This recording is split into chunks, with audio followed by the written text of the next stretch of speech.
Yasin SOMPA manijeni akati apana unu warada SOMPA de asitine munu ema akati apana.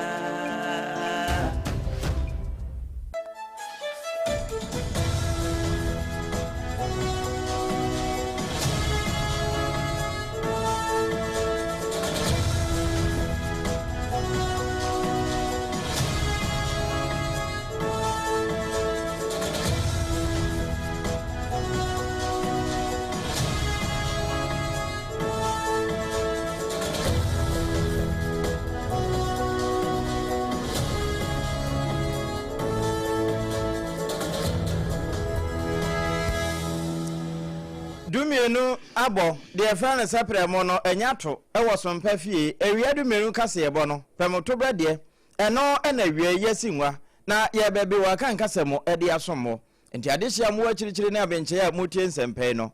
kasa na kyerɛ mineral water waboy aboso ene ye kasa wonsɛm no ho Haja special local foods was yamfa ya se ho nhyen aben ene nti wama ye nya bibia to ya ase ena ye de nsɛm no ebrewo adechie Wamo ba waboboa no GIPC for mechere Ghana Investment Promotion Center na wono beba sunwane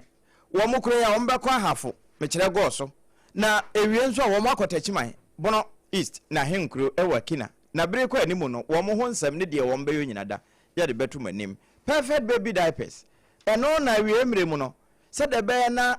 mofra no womo da ache be yefe na womo to no nso ye betumi akari sika akese wo ho nti no uhia perfect baby diapers na aboa jeje akoda no to so na apampa ne yie ama ne daache no aya kono endpoint homeopathy clinic wono na aso ye mu a kase ne nyina ye de besie na awiabre efiri SOMPA nkra 106.5 no wote ewo 93.1 asante mamu ahia dabraka sabre kro na atoyefo nso fa 101.1 SOMPA takwano no wono ma ewo bono ene na afa nyina no 98.9 alaji be kwa na abro sanum na na poku pie fa asemche ene opambo agemaamo awie adaje ne posokra uduru apoye fam ho a SOMPA ahenkro no 106.1 tachiman no ena 90.7 wono ma won kransa ede som bono na poye fam ebia na wo mani masaso paso do man henkura ye life wo do man 100.7 so Adam for Radio France abrochima mu beti enka ena afemfimfini mantamo ena nso kendo man kasim ene butu wi ase nyina pa no na nasafo kantanka bema ede enam so deda eno sa no www.somponline.com ba bi ewura tabo ata akire nsem na koto no kwa unya bia kenka sa nya bia hwe YouTube ya SOMPA FM live ena Facebook no eye SOMPA 106.5 FM Accra ewie nsem no na edi mu akotene nie Abusuya Technical University Senior Administrators Association of Ghana ye twani tiafa ni tusak wo de ababa tudu akyeremu se enche omo baba tie atuade emu odin e de acha ban no e de afa akatua bia e wo sa ban wo de bre wo mo ene akatua kro na ho ana wono mu akane abandadanum na wo mo ye bekasa presidential staffers wo mo si besine wo makatua nyamai na ne wo kasa wo ho no ekwo esuman abusuya wo se obodi nyankopon bo wiase no wodi eye ajapade bi dudumoman na eno no efa eye akwansra ho na okopie mu duesi dan eho no ma monkeys enri ewo ho no ma omde esi biaye se awo bia ntimi ma mehwe ho no no Doma Central municipality ndi atudo achemu se omo baba bom suko aboa amana yiye Abibre matoye ha no Archbishop ya wo Canterbury Sarah Mulali wo ba ha na nensira hwe no wo ba Ghana nso a ene wo beto papa akopi open so aboboa no ye de bo na bani kwankyerefo bi nso no de aba beto dwa kyeremu se abibidro we wohia enu nti sa ban betimi ahwa aboa ama abibidro ayeye wo man Ghana mo anu sei esu etimi apema kona nime wo se yehwe abibidro dwumadie omudie enu betimi aboa ama mabuna enya dwumaye no omanya biaye ene ya dempa na ye nsusu ye papa nso we ne de ka ho ye ya ma na ne de na wo twi nyine de atwaguro no ye de betwa wakenkamfo ne ye ba no triple way man aja pia pam dada awiabire mene nana opon checheku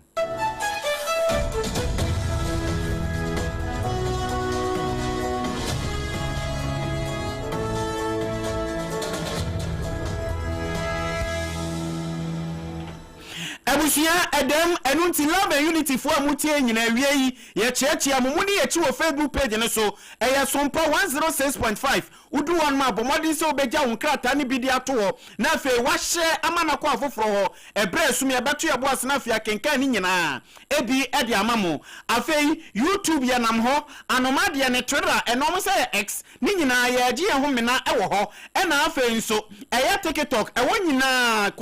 na nasafo kantanka adawuru menti wode yen akwa piem wo hono ma ene esemufo eye yewura atabo atenso ede yen nam eye online ni nyina so na ye feka se na se ewo eye Technical University Senior Administrators Association of Ghana ye twanitia FN2 SAC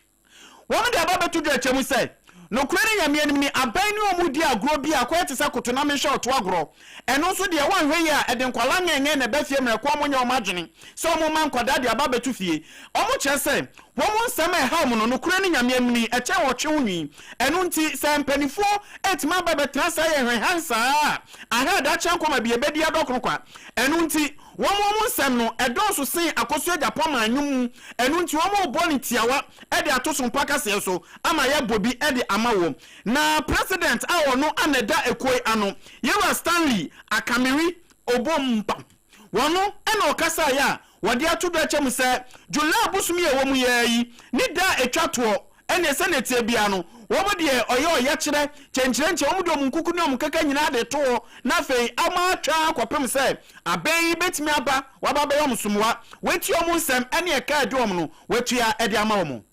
started the strike. The strike is effectively over. It's an investment strike. Every administrative function that is carried out by senior members has been affected. The essence or the reason for going the strike is for the payment of the long-time pension and a correction of the unilateral violation by the Minister of Finance on the negotiated infant allowance. So one of those things are dealt with. That's all. We'll go back to work. Enti Yara Stanley Akamiri ena yatisa wadini nsemi ede etudwei na chese ne tie bia no we na ba ni si alego ne na asefo ne nka ho na mom eye Technical Universities ahoro a ewo Ghana ha mi sei senior administrators ekuku dam o mo da Technical Universities ano no ena mo chese o mo de atuate bia wei ede ba be hihye so eno eye tusa agefo ena yewura abopam se obia eka ho firisoro besi fom na ni nyina nkanfua no akwakwaye wo musika sem bia ewo se wo monsa kan wo monsa nkan ya oni mpanimfo akasa ho na saasem kure ya no yakwa abandada na penso a na danko akufuado ansa na wode ne bibia ba wiye no aban bia de ne de ba wiye ya wo mote committee bia wo no mototo niema transition aban foforo na eba no wo mo ayeko akatu ese de ma wo mo ne wo mo ho ade wo kwankogya aso nyina wo mo yo na wo no mo yo wi a na eja wo maye wo mo nso a eye badwafie ho no ne wo mo wo ho afi wo no mo wura emranim madwumako no mo nso a na no nso wo maye ne saa na kama ye se de pani ya wo kasai mampani ekufo ado apenso no wo ka ho ko we so man ne din ene wo se bra wo mo ye saa hyehye ni nyina na nsa na aba ne sore no kura no saa committee ni ye ho adwuma nyina awie ya de aka ne se de obeba no no ane se wo hwe ne din no wo de ewura parliament wo na eja wo mo age atum na wasa asietua nanso ade ba kwa yewura to ba afo sen wo yo ne se bra wo mo de ne bae na ene wone emrasa badwafo no kasai ma wo mo de de wotuai na mom de aka no besin ne safe no obetua de a budget ahodo a wo yo bia nso no nya de a wo boso na no na wo wie media review budget no ko so manso epusu ne sa akom na wone ama ne bofo no bi ebo nkomo ne nsem ni. When President Mahama was leaving office in 2016 to 2017, there was a Presidential Transition Act that was passed, laid out a number of things that needed to be done within the transition period. It included the inauguration of the president, the transfer of assets, liabilities, the handing over notes. And one of the critical things that was included was to ensure the payment of emoluments due to Article 71 office holders and staff of the former administration had become an issue of debate and so on and so forth. Year in, year out, out administration after administration. So the framers of that law decided that as part of the transition, there was a need to make sure that these emoluments, benefits, entitlements are paid within the transition period. 2025 came, President Kufuor handed over to President Mahama. On January 6, 2025, Parliament approved the emoluments for the executive, and the President also approved for the legislature. The finance minister came into office. He went to Parliament with a budget because we had done what we call appropriations in advance. We had put in the payments of all these things. So in May, he pays the Parliament. There's never been a situation where the payment of arrears and entitlements and end of service benefits have been paid in thoughts. Was there been said that, sir, one of my young who you may be near between you to an sope, you to be and see a jebby. You are to buy for us and I will be. Where you call us, man? One no, can I abandon na presidential staffers no work home.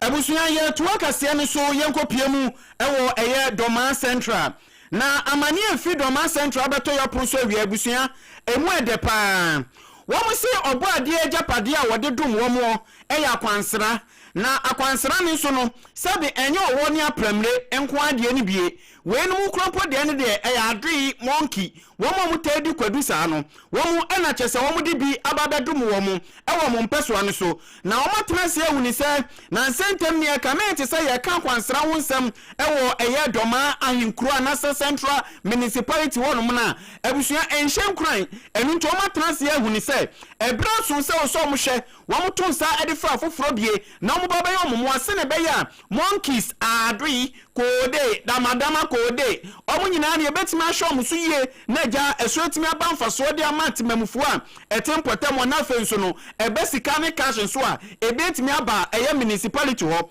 na we kronpo de eye one live division no bunu region a chese omo eka obo mu a womo do omo ntuma kobo eye Doma Central Municipality ho a ban na musimi Honorable Dominic Adoma Amiyaw wono ana chese wogina simpie ne apaso a wode ni nsem edi tudo a wodi tudo chemu se kwansi anasa mensin biara ewo mu no ene obehia kwansa ya de awuhia abusua bra Facebook na bra na behwe infoni ni bi ana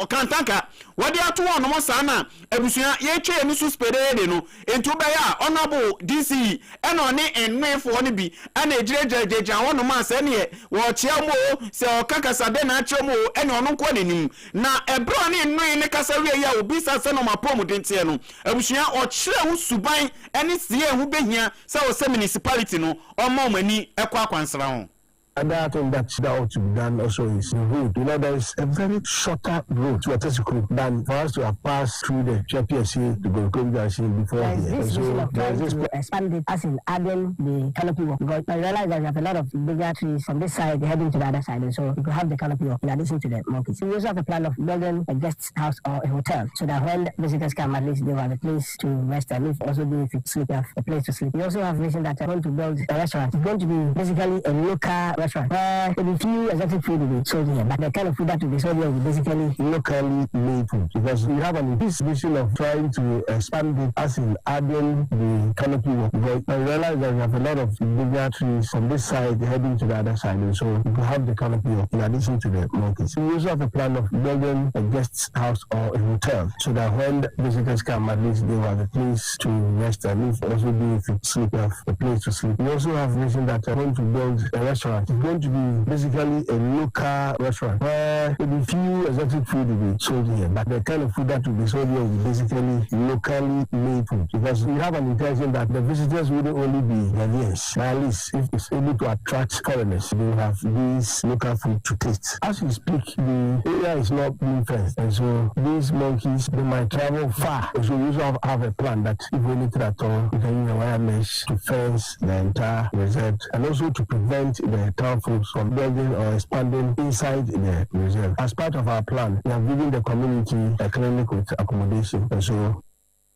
mo na ebra wakasa wiye no ena odi to do achemu se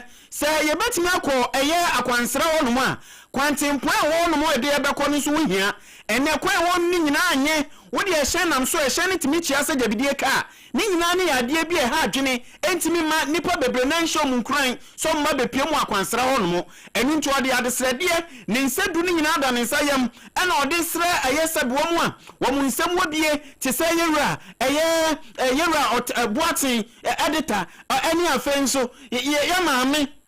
akoso ya se wo mu so mu ma me yo momoa se ne be ya kwantempo no mo no ekwan na enye ni nyina no aban betimi atie no mbe pa bebe yo momoa se ne be ya amanfo peso mo ko no ko he nwi ni bia abusua omu nu omo hoda. Another thing that ought to be done also is the road. You know, there is a very shorter road to Atesiku than for us to have passed through the PSC to Golcom Junction before here. And so there is this plan that once we are adding value to the reserve, the road, if it's not even tight, if we need to at least, it should be motorable at all times so that it will be easier for people to come and be spending a lot of time here. I urge everyone who is now listening and viewing this, we are also ready that in case maybe you want to partner with the assembly for us to expand this nice and beautiful edifice. We are ready to negotiate with you and see how best you can all help to develop the basic democracy sanctuary. I've had the opportunity to visit the Mali National Park and realize that it is not only the government that invested in the game, but other private individuals have also invested in the game. And so instead of us to have diverted our money into maybe poultry, into filling stations and so on and so forth, tourism is also one of the industry that when you invest in it and invest well, with proper advertisement can fetch us a lot of money.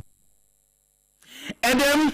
na ebra honorable adoma amiyaw ekasade fa eye investors ho no ena wosan so edi to the chemu se eye regional manager awo no da world life division awa santimantem bunu east ena hafo region Dr. Polycarp Mabia wono enso edi to the chemu se senate bia no obey assembly ni moa afenso ankrankra bia hu benya se wo so mo hweboa na mutim baba boa ne broni friend collaboration ni bi no eno so odi ni wensi wo so mbeye amana boa na so etima bamfaso e de ama world life for. What we are going to do is just to add on and complement the efforts of what the assembly intends to do and other artists. So fast forward, we will do what we call enrichment planting. We look at indigenous species that can be compatible in the environment and serving as food for these wild animals so that they don't go into the communities or spill over to other neighboring communities and causing what we call wildlife human conflict. As for animals, no matter how close it is to you, but with time, that wild instinct is still on it. It can result to bites or and others. Fast forward, you will see that the nomenclature of the trees, the naming of the trees have defaced. That is one of the things we partner to ensure that we rename all the trees. And if you look at it, the tall gas need training. That is one of the key areas that anytime our ecotourism unit is having a tall gas training, we bring them on board to also learn some kind of basics tall guiding. And when you look at it, the record keeping, you saw that everything is for asking when were the monkeys, those monkeys that died, they have the record. They only know like 6. Amani yamani boni awoto enkrafi doma ayinkro yera kwaku mesa abrampa ena woto edemane ya SOMPA Accra yenso ya tesem ya biebiemu ya wamu amamuso maso enumani ahwebi afe ma yenwura sommo ene eye bosome kutansa da etoso adonunum wo kire na duo nunsia na duo nonso no mu no Ghana mampani benya hoho na nsa na obenya hoho kwase da no na wadi kan kura aba ya wobakwa akohwe ewo Archbishop ya wo Santimampon na boboa no Reverend Dr. Kobina Ben Smith ne ho ena obedi kan akọ de ye ka na asemi no wo mudi ni si so se won ne ye Archbishop ewo Canterbury ho no wo mudi ni si so afie mu ma che boso menum na afe na nsira hwe kro ode ba bibima mu no wafiri ase na no ena wo so wo ba abibire matoye FM na ni nyina no so to na Most Reverend Dr. Kobina Ben Smith to nsafire no ento obedi kan akọ no ho de ye ka na say oba pasala mulari ansa na oba beye sa asofu dwuma no no nurse ni SOMPA your health are concerned na wofre no say na ya fre ne deda enti eda no so akopem se ewie ye say wode aba beye sofo ye de ni si so say bishop no Archbishop woba ewo abibimamu na wonya firi Santimampon a Set ye bia asantima Europe so tumfo se to so mienu Ken Solomon obekọ akosra no na ehọ nso no wo mo bobọ nkomofa esom ne amamrem ewia enso ho ne dabnada na chese wo nkran ha na mom 27th no wo ba be wie no wo Ghana mampene na boboa no na enkomobo bi e wo se wo bo ho no nso wabo ebnada ye bosomre de to so adonu nwotwe no enhyamudi ahodo bekoso pa anya asam ketwa ekuoku ahodo na esoma ahodo wono mu egidie nyina no obehyiehia won na fe wo modidi nkomo kwampa won befa so ama esom no ebekoso adimu na nyame nso ni beje som no ho na obekoso aso di ne nhira afaso de ama enti enefo ode ba no dedu ya eyesom ho ene ode ba wiebe ye hwe ni mu se wosanada etoso mienu saada ne yekwasi ada sei Archbishop Sarah obeprichi ewo Bishop's Court ho eno Cameroon Douala enti we nyina no oba be fefa hansa no wako enti obetase nkakra no wewie akwa yaso kese no ho wewie o mane nso ho obekọ All Angels Cathedral na fe Emmanuel Parish nyina na ho nso wakọ akosom enti sede obedura enkomobo no beko no international national reporter ene eje entwani mfichire se tie bia enkomo no obetase na wode honsem amaye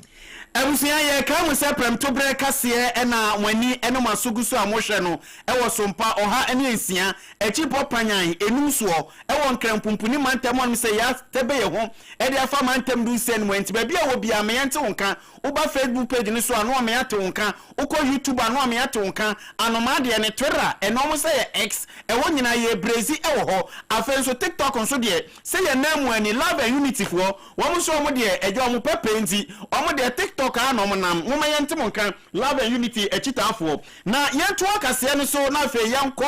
ye nimu e na so ansa na no ye bazezi a ansa na no ye banu nso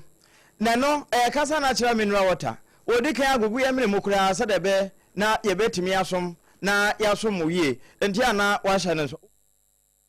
na sade ye no munso no mayenkomra abusia ye no munso ni akwa abade a yenko ni yenkoko piemu ewo eye ye nananom dido inuban a ya omoye edemaye meka heba na heba fo ne dia babetu dwa chemu se na nsentem nie enhwehwemu efro mo proso babetu dwa chemu se emante kwa ne maba wane bebre ho ma wonya pane a obewo wonya dido a obehye nanso ekwan obetimi afa so obehye no wonya kosuku kwaje ne ntete ne wie pe obefie pe obenwan se abusuya na fei ordenani eba besi ne mamene ne naso eniani omadi amana kase no bia no die anko bia ho kosuku akwaje ntete yesa obesua heba nwumade de eba ne se no wie ba betre fie na muntie opani kwanchefo wono enoda Amagashi Heba Hospital ena wodi tudwe ye friend Apostle Dr. Samuel Amagashi wono no de adisede de ato aban mu se aban se abaye anke betimi a Heba nursing colleges awro trained professionals awro ewo my Ghana mu anu sei no ewo se aban timi twene ni kru nsem yenu ne huni sanso santem no ma na ni ko ye pa ezan se wo hwem miaye sei na enkwala ni mmaba ho makosuku akwaje ntete no mu ye nyina heba no wo nyina tifie no mu nya adwuma nye nanso aban penifo se achia emu yesia bebu nyina de Dr. Apostle Amagashi ni nchemo de tudwa no yentie bi ife bebe gi say hospital aye wo mu ayare yankwa ne ko de bi ekasa as a retired disease control officer Ghana Health Service wa wo nyare no ya bra na so benya wo so na wo die ya ni wa hina say ya pom di no e ko ba wa adina apesu ye ya heba nursing training adina je na heba nursing training o man Ghana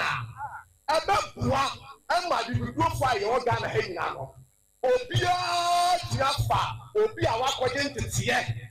ewo nursing training ho adwuma le tiafa o man no e be heba afo e almost 4 million power na se Dr. Amagashi me kwa mi wo enipa 50 a o me workers a sa aban ni tini boye e ma ye nya heba na sin training a abakuwa ma aban ni kwa be se na ni munya se dia motor doctor for no aban ni business for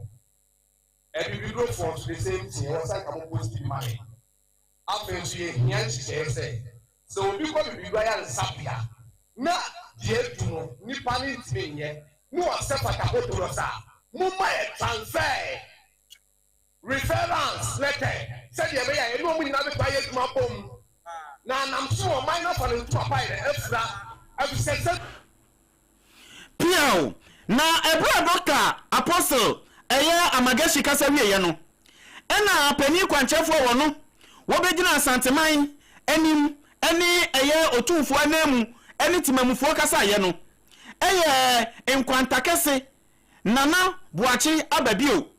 wono na wogina eye his royal majesty otumfo se tutu ababio 2 second nana onkwaso wie wo de hye me chiawo me bomi mu ase eche wa wie na wono de ade sede ede to mamu ni nyina ni mu kire mu se ebraso se wo se ye ma ye ndibra ye kosu apon roma ye kosunya no ye ma hu ehia ye yie pa nana de akokobo ene afutuo eka hu se ife bebeji se hospital aye wo mu ayare nkwa ne ko de bi ekasa as a retired disease control officer Ghana Health Service wa wo nyare no ya bra na so benya wo so na wodie ya ne wa hanyina se ya pom bi no esisi so a na asanteman abo na Ghana so abo iti ye nananum a na me ya bi ekwa ma wo ma omodi ababa eye aduro amani pa nya hodo no na wo so bi abo paye e de ma wo ya kan say nipa bebeji bi o de hospital be ba o aboboa no bia no say akyede kase no de abawo o 19 kwa akiri entrafie to aduro basa aduro be no mu a na doctor nurse wo ma wo hu nim de e de abawo eti obi adura wonu mo eboa no enje se eboa no to so be no bi jadi eno na broni kan say drug abuse. Amaniye yamani boni ya wosi yanemu ewo eye asante mantemu Alex Kwame Redu ena woto ede emani yen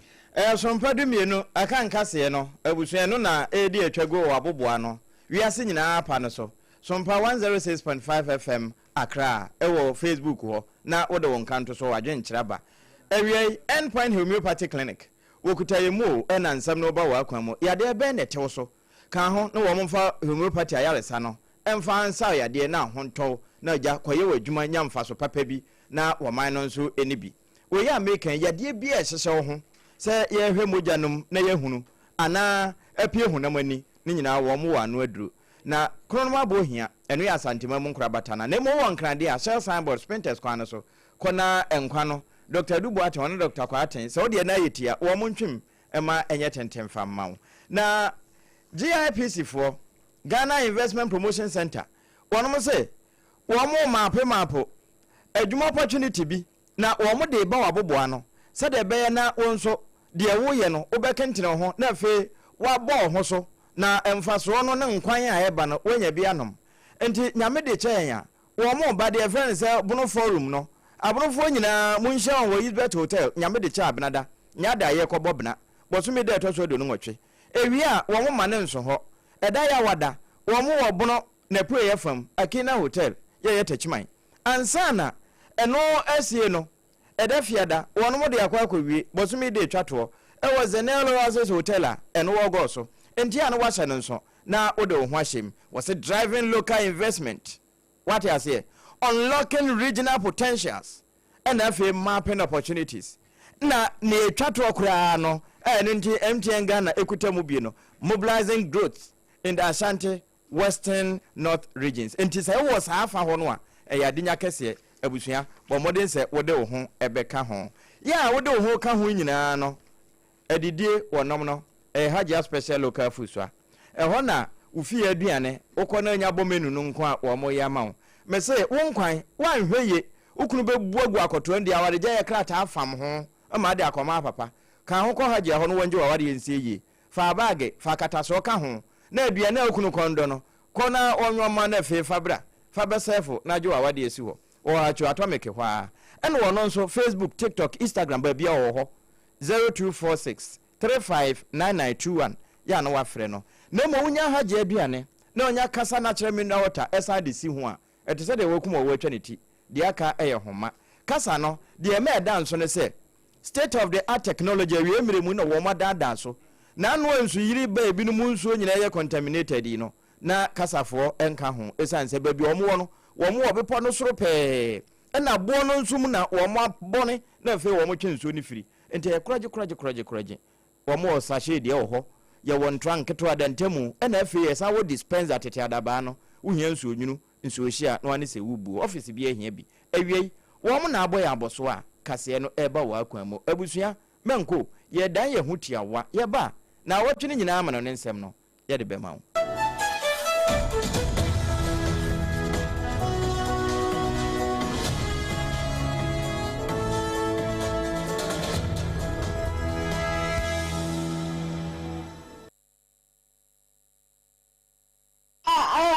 kwa Jesu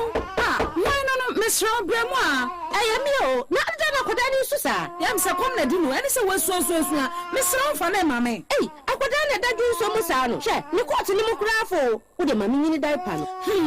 diaper no kra de masisa me hu ne amenyempo aya diaper na hwe diaper fufura abadwa so eye perfect baby diaper make na asemi a chinsu ankasa emu ya moto na ade bo akoda na ensanse bia enwu no perfect baby diaper make ye ne Ghana haye na ebua Ghana nkwada nso ankasa ono kwa na wo me ko perfect baby diaper si bia to sisi na akoda na Fred 0531099889 and 0303957965 FDA agi adwade nkrato yi atum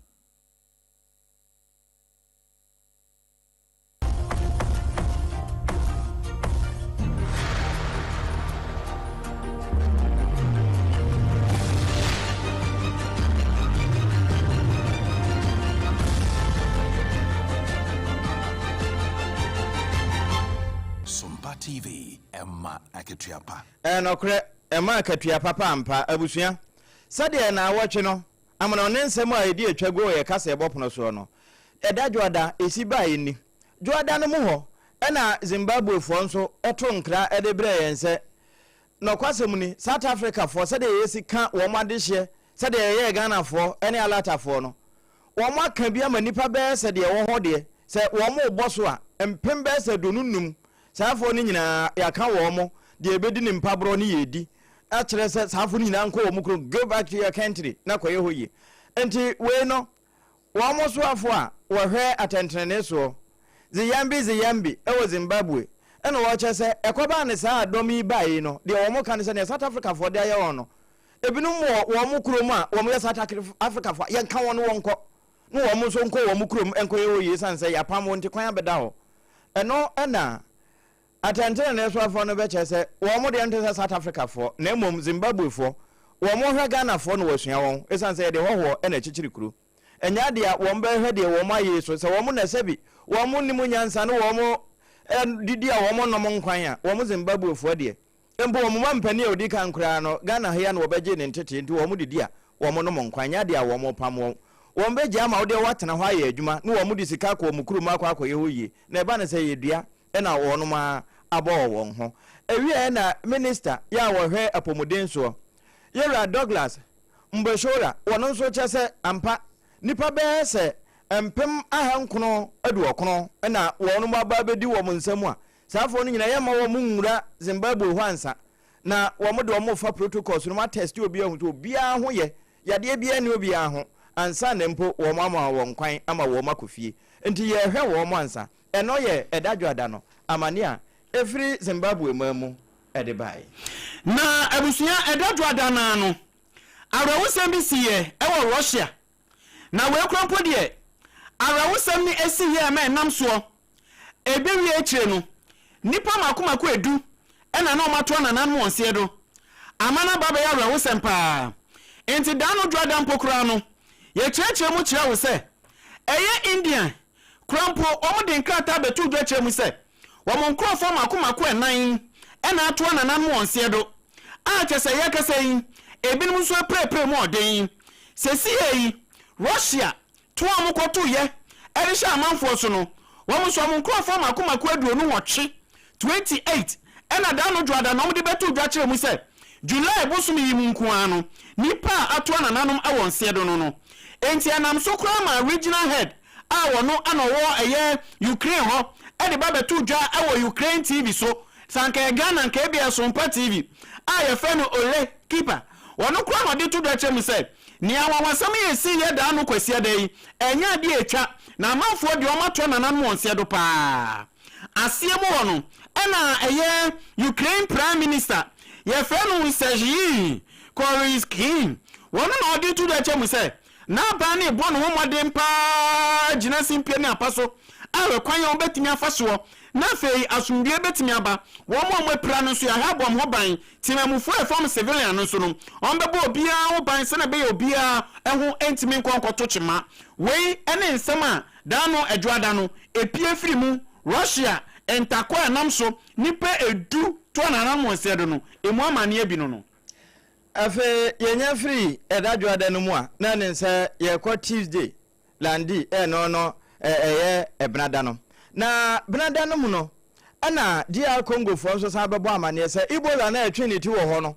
emfa ho ne protocols ahoro wo mu disu nyina ene quarantine bi no mu quarantine wo mo ho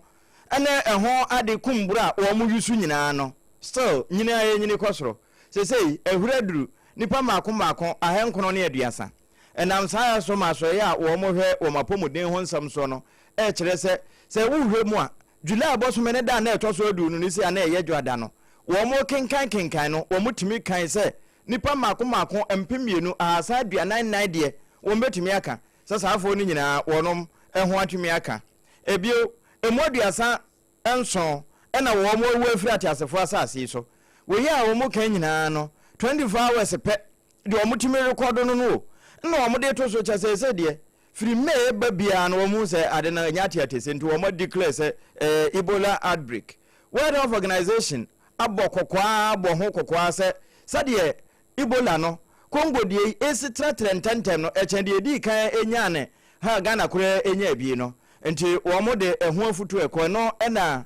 Chief Tedros Adhanom Ghebreyesus enso echere se DR Congo 2018-2020 say no be se bosumi du na cases no etena ho ekowie na nipa be se mpemienu de wo mu nyina ebi akeka wom na ho ade enti se wo ka no de akere won se entemwara wo mu nya hunu ye na ma wo mu ntena so ana hu se wo ho no eye wo style bi na wo hunu ye se me ho ya me basabasa enka njiro bia kan kwa ya sabia na wo mo ehwehwehwe na se de we the event virus free no won namu no wo ye de wo pe Dr. Tedros eda benada no de wo boss bia DR Congo eno nso wo mo edito aye no na eda benada na nso we kura de omo ye protesters o wo mo choma dwen ewo Italy krom ho no mo se niema bia ekoso mani nje ho ne titiriw eye Moroccan ba ma baako a chese enu ebeto odwatrem se wo mo so mo hia eye atentenene ede amano enti anam so ama empempem to mo hu ede gu eye Italy krodie mu onomo bia ye fro no mo eye Bologna eho na chese atiate die etimi akoso na aposifo de ababe tutwa chemu se ebra atiate die ne koso sa no timamufo no eni aposifo ni di wolele kisnwe ebom hu bomu ama chese wi echire no ebinum prepre mu ode ama ebinum so kra ato na nan mo nsedo ama aposifo pokra de ababe tutwa chemu se ye ka sei wo mu a ya chi wo mu dodo be ye duosia enan 64 a chese ezu se wo mu nyina no makoko prepre aposifo na eye prime minister a wono ana wo krom ho ye fe ne Georgia Meloni wano kura no de atudo achem se ne esi nya de a ewo som soso ewo ho no mo atentre ni ene ade e osom hye ema ne ebemu a dan no dwada no abusuya ye bo ho bi enimu nchemu eso epem ekone amde amawi ede ekire wo abusuya ne ye nto aso e na sade ye bo edabnada no ebnada no mu ho no ensem pi ena bobo bai na ukuada no nso ebi bobo bai na nde na America mampani Donald Trump ena wo chese sade wo ma target sa Strait of Hormuz ho titru ene power plants ahodo a wo ma ye ne bridges Iran fo ayo no wo mo bebubu saafo no nyina press de be na kwan betom na ama wono ma de wo mo japade efa homus no so no wo mo tumi akototea wo hunwunsu nsa na no achi nso se de se ama wiase nyina eho ka bi no wiase so ho asanfro enti wo ya wo ken wo che se wo ma yenkro ye terande wo ma to bi pa ama true social for kure postu ukọ media no so a wo se aye ho ma na US Central Command no de friend se setcom ena wo mo so che se wave strikes ne de no kwasem ni wo mo design na Iran for design bi e de bo hu boa na wo mo so design bi se wo mo di agora ahwe a wo mo shape ba kokora wo mo nya na kampese wo mo di akwa kosi nsuo no so ena eje se bia wo mo di esudware de wei eye eda ukuada Wednesday na eda ukwada na no motin se ye de amane bi beto mo pro so a eye obi manso na we kura de abrantie bi a wenye mfishia eduonu nso 27 years ye friend Kel Sfara wono yesi ni oti obroni krom won ma wo ye ni nyina ni se wabomodi hajake my way omo eye Snapchat account wo ena chese anye wo pe omo adeja ene oya na wetimi abo wadeja wo simenye wadeja na odi akwakoya ne wo pe chese ne da no abrantie bi die ko so ya ebeto social media ye na ne lawyer aye friend no lawyer wo gina mu edema aye Sfara impokropa babonti ababetu ejachem se ono ne client ni sebe wanya boni bia o entabusia eda nkwada no mo amutimi SOMPA no emu nsem bia epieye awa amanone ena abusia mabone tia tesa no manum ede amawono na eda ya wada no ene se na amanone nsam koso nyina ya sabre no na Spain fo wo mo echese ejabia to ho wildfire nipa efa ho nya asamoketwa na afi France na chese Europe ho na ebi no mo chese we de e wose wo mo to nkra no ba bibiman mu pa na se wo no nso wo bibia wo mbeye ebia na ja yesu frɛ ebibiman nyamia na wo hu wo mo mobo na ye japade asabi wo mo afa kenten so na edu ba bia wo mo family repatriation kura wo mo bobo etwe ho ntanku no e ka ho bi na de yesi heat wave no baaye no eja enam so no nanso ya wada na wenum nyina ekoso sabre no na media review budget yewura to ba forcing wono nso wo gina mu dendende ntina all eyes on him sada no to say to pack abusia na eda ya wada na ya ne ya foda na amani efri eye France krodie mu o ebeto pro so che de abusia mu odem pa yesi ni padodo beye empim dumienu 12,000 ena chese yeyiwo mu nyina de free eye Southwest ho wo eye France krom ho a chese ni nyina mu no eye ejabia ekoma na omne so ho no ma enam so ekum nipa no bie wo eye Bordeaux airport wo French mo ho no mo enti media for krom po ho no ma ena edi tudwa chem se enam so ama ban ni pokra de no wagim eda ba betudwa chem se wo hwa mia ebi ti se 2,000 hectares 4,000 acres of lands ani nyina no atinya sei ene ababaya subo ede abre no na Italian Interior Minister ye friend Matteo Piantosi wa kuro de o sei wa de awrawosem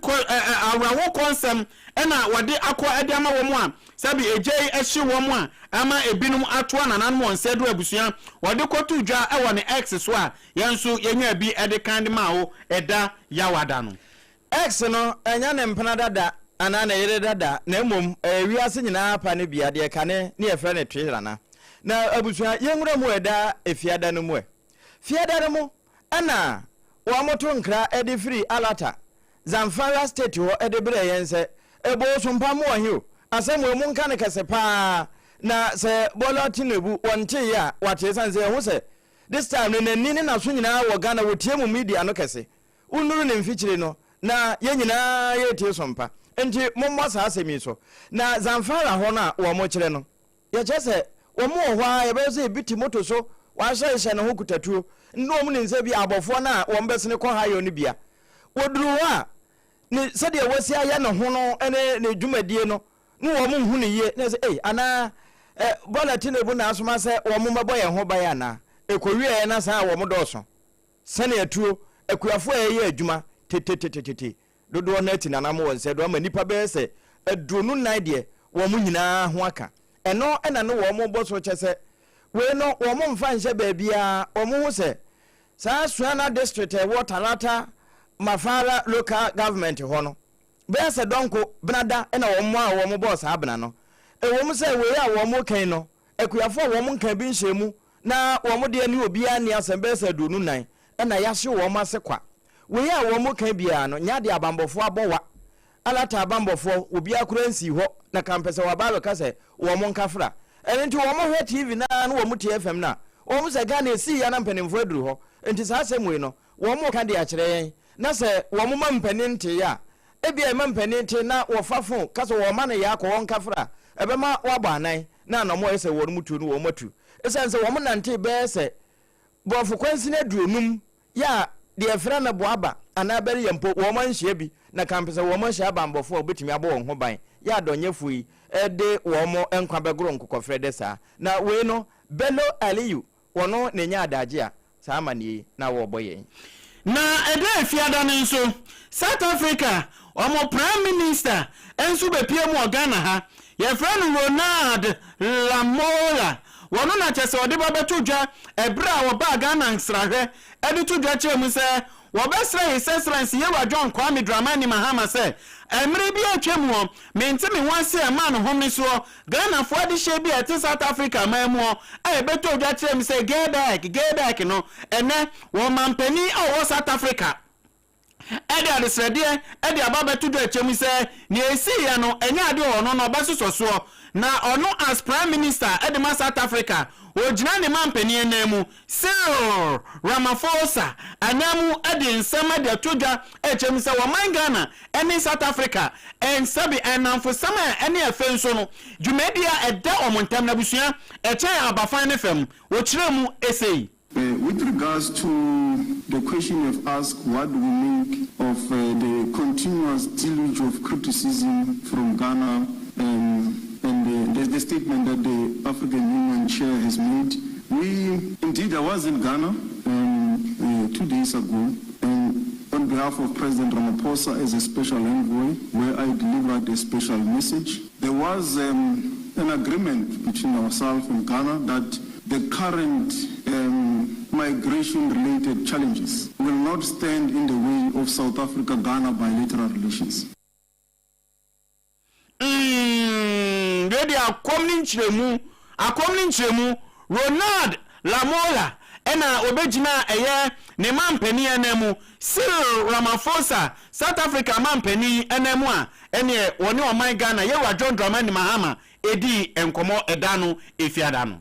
ene edafiada de so ena yegina na fe ene ensam no a yede to awo ene na awotwe mu nyina mana ne nsam ebae no yedi sie nemom ebi afe na afidie no waso a de eya fresh na nkanso no yede bra wo bi ewo nnenu mu ene se sabre amanugu so ye no maame ya wono Anglican wo ye bishop wo mo de ni si so ewo match boso mi na fie mu se wo de nadu eba abibire matoe mu ha asante mampon na obedi kan asie most reverend Dr. Sir Kwabena Ben Smith in na so na wo wi awakopenso aboboa no na fe wabagana mampani na so na wakwakoya asore o Cameroon abusia kwantintin bi awie ewo eye aboboa ano aha ana breba ma ekwan ema yede eye donhwere premtobre kase yede ni nyina esie asida enkonfama wa unya adaje a utie yen Facebook page ne so ene afenso no Twitter ene YouTube anomade ne ba bia ye Brazil wo ho mo amode mo messages aba ni nyina no yehu ni nyina ya bakenkan ede amamu enwume no nsia bremu kase emu enunti twen yeko na yeko ne aba enwumra ya besanso ede eye ne mo messages amode aba o Facebook na no ye de aba besom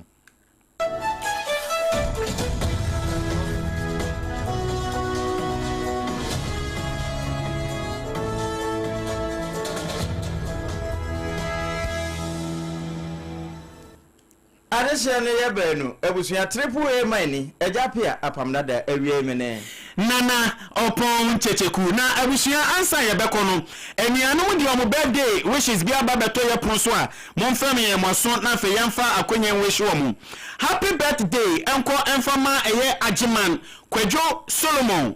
Edia bebe na de flow eye wasti 0 o eye Lydia o love and unity platform no eso ebusiafo ene eye adofo e love and unity nyina se ye ma happy birthday so ha nyankopon shiraw ni etwam ebo 106.5 enunti once more happy birthday to you wasti.